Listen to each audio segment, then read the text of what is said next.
Morning students, welcome to your computer class. So beta we are continuing same chapter cyber ethics. So beta next topic है हमारा digital property right. So what is digital property right? Digital property right refers to the information about you created by you that exist in digital form or either online or an electronic storage device. तो बेटा कोई भी information है जो आपने digitally बनाई हो, that may be your online और may be it is stored in your any storage device, that is called digital property. This means that you are the owner of that digital property.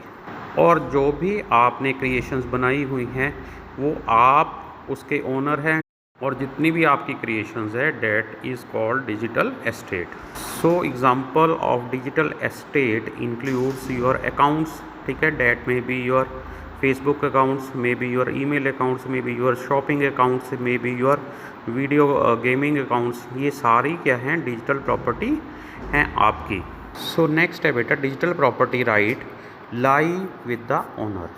That means जिसने digital property को बनाया है, ठीक है, वो ही उसका owner है, या किसने राइट्स दिए हुए हैं किसी अदर पर्सन को जो उसकी डिजिटल प्रॉपर्टी को यूज़ कर पाए या उसको डेवलप कर पाए. That is the legal owner of that digital property. So only owner can use it and decide who all and in what form can his or her digital asset can be used, whether by making the payments or by buying it or by obtaining the license. So जो digital owner है वही decide करेगा कि other person उसको कैसे use कर पाएंगे, ठीक है, whether they can buy it, ठीक है, उससे खरीद सकते हैं, या उसका लाइसेंस वो क्या कर सकते हैं, ले सकते हैं उस पर्सन से, मीन्स ओनर से. ओके, नेक्स्ट है बेटा what are the threats to digital property. So let us briefly talk about the common threats to the digital property. First है हमारा digital software penetration tools. Although one need to buy usage rights and license to use the digital property, there may be many software penetrations such as crack and keygens created by the hackers to penetrate your software registration. सो बेटा मान लो आपने कोई software create किया हुआ है, ठीक है, तो अगर और किसी पर्सन ने उसका यूज़ करना है then he has to buy that software. But hackers क्या करते हैं, with the help of penetration tools like the cracks and the keygens, आपके जो सॉफ्टवेयर है उसका वो क्या बनाते हैं, कॉपी बना के अदर पर्सनस को वो क्या करते हैं, बेचना शुरू कर देते हैं, जिससे क्या है other persons can use it, ठीक है, without paying the actual money to you. Next है सेकंड है बेटा stealing and plagiarising the codes of your digital property. Sometimes other developers somehow get holds of your software source code and then create plagiarise version of that code. अब मान लो कोई भी आपने software create किया है, ठीक है, विद योर फ्रेंड्स, तो आपके जो फ्रेंड्स हैं वो क्या कर सकते हैं, आपके सॉफ्टवेयर को चोरी कर सकते हैं और उसको आगे सेल कर सकते हैं, ठीक है. So these are the threats to the digital property. Next है बेटा हमारा डिजिटल प्रॉपर्टी राइट प्रोटेक्शन. सबसे पहले है anti tamper solution. There are many anti tamper solution available today which insures that your digital property is tamper proof. अब बेटा market में काफ़ी क्या है एंटी टेम्पर सोल्यूशंस आ गए हैं जिसकी हेल्प से जो आपका सॉफ्टवेयर है that is tamper proof. Tamper proof means उसको अदर पर्सन क्या है यूज़ नहीं कर सकते हैं. अब आपने देखा होगा जो पुराने सॉफ्टवेयर हैं उनको हम इजीली क्या कर सकते थे, पेलगराइज कर सकते थे, बट अब जो नए सॉफ्टवेयर है उनके अभी क्रैक्स क्रिएट नहीं होते हैं due to this anti tamper solutions. Next है बेटा legal clauses. Add legal clauses is the clause of use of your software digital property. You must include a transparent clause in your software terms of service that prohibits the scrapping of your software source code for reuse. सो बेटा आप terms and condition में क्या है add कर सकते हैं legal close कि other persons क्या है उसको यूज़ नहीं कर सकते हैं आपके सोर्स कोड को फॉर रीयूज़ के लिए। थर्ड है बेटा limit the sharing of software code. अब जो कोड आपने क्रिएट किया है उसको शेयर आप क्या करें, ज़्यादा पर्सन्स को ना करें, ठीक है। सो जो भी आपके ट्रस्टेड पर्सन्स है जिन्होंने डेवलप करने में आपकी हेल्प की है, सिर्फ उनको ही उसके बारे में नॉलेज हो। नेक्स्ट है बेटा open source philosophy and software licensing. So basically बेटा दो तरह के सॉफ्टवेयर होते हैं, one is your free software, another one is open source software. So what are free software? Free software क्या होते हैं? Free software means software that is accessible and can be freely used, changed, improved, copied and distributed by all who wish to do so, and no payment are needed to make for free software. So what is the definition of free software? Free software में क्या है, आप easily उसको freely use कर सकते हैं, free of cost use कर सकते हैं, देन उसको सोर्स कोड को चेंज कर सकते हैं, ठीक है, अगेन उसको इम्प्रूव कर सकते हैं, देन अगेन उसको सेल कर सकते हैं, ठीक है, विदाउट एनी पेमेंट। सो बेटा ये जो डेफिनेशन है फ्री सॉफ्टवेयर की, ये किसने दी थी? रिचर्ड स्टॉलमैन्स ने, ठीक है, ये आपने लर्न करना है। किसने दी थी? Richard Stallman's, free software foundation.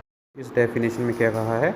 Freedom to run the program for any purpose, ठीक है, किसी भी पर्पस के लिए फ्री सॉफ्टवेयर हम इजीली रन कर सकते हैं। Then freedom to study how the program works, ठीक है, उसके सोर्स कोड को ईजिली हम क्या कर सकते हैं? रीड कर सकते हैं। Then freedom to redistribute the copies so that you can help your neighbours, ठीक है, जो भी आपने सॉफ्टवेयर अगेन बनाया हुआ है उसको अगेन रीडिस्ट्रीब्यूट कर सकते हैं to your friends. Then freedom to improve the program and release the improvement to the public. So बेटा आप ओपन सोर्स सॉफ्टवेयर को क्या कर सकते हैं? मॉडिफाई कर सकते हैं, अगेन उसको रीडिस्ट्रीब्यूट कर सकते हैं to the other peoples. So this was your free software. Next one is open source software. What is the meaning of open source software? Open source software on the other hand can be freely used, ठीक है, same freely उसको हम use कर सकते हैं, but it doesn't have to be free of charge, ठीक है, इसके लिए हमें कुछ पेमेंट करनी पड़ेगी।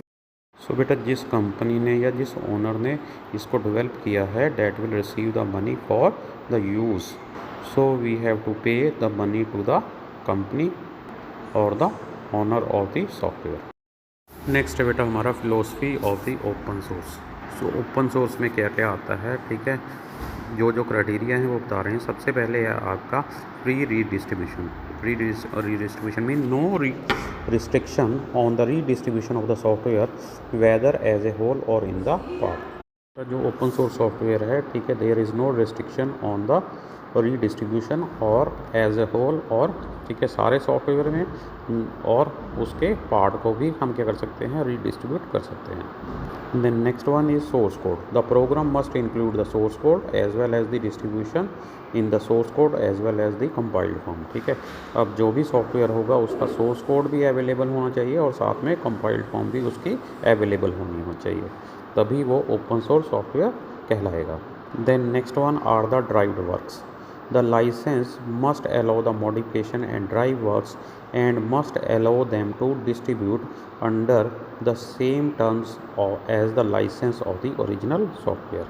तो जो open source software है that will allow the modifications in the previous software, ठीक है, और उसके जो पुराने लाइसेंस है उसकी टर्म्स एंड कंडीशन सेम वैसी ही रहेंगी जैसे पहले थी। Next one is integrity of the author source code.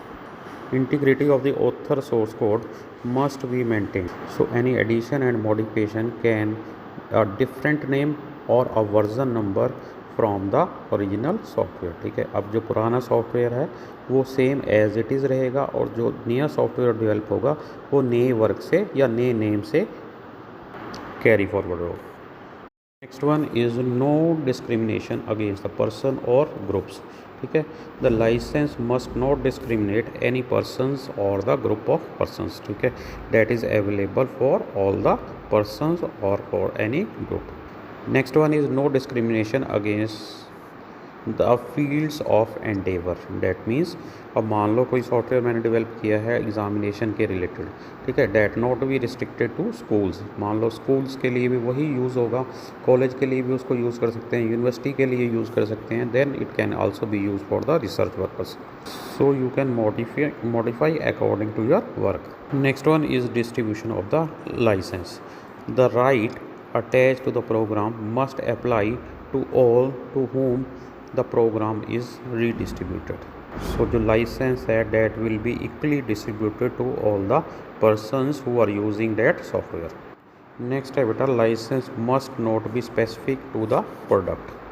So there must be no restriction on the rights attached to the program. That there should not be condition on the program being a part on the particular software distribution. Next one is license must not restrict the other software.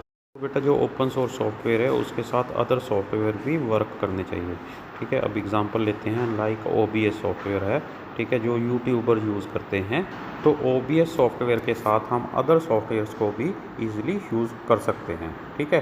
There is no restrictions to use the other software as well. Next है बेटा, license must be technology neutral. तो जो license है that should be technologically neutral. That means जो technology है, ठीक है, आपके लाइसेंस की, उसको हम इजीली क्या कर सकते हैं, मॉडिफाई कर सकते हैं, ठीक है, अगेन उसको रीडिस्ट्रीब्यूट कर सकते हैं और उसका रीयूज़ कर सकते हैं। नेक्स्ट है बेटा, a software which is free as well as open belongs to the category of FOSS। That means free and open source software, ठीक है। जो सॉफ्टवेयर फ्रीली अवेलेबल है और ओपन सोर्स है, that is called free and open source software. Okay, so that's all for today. Next we will do next time.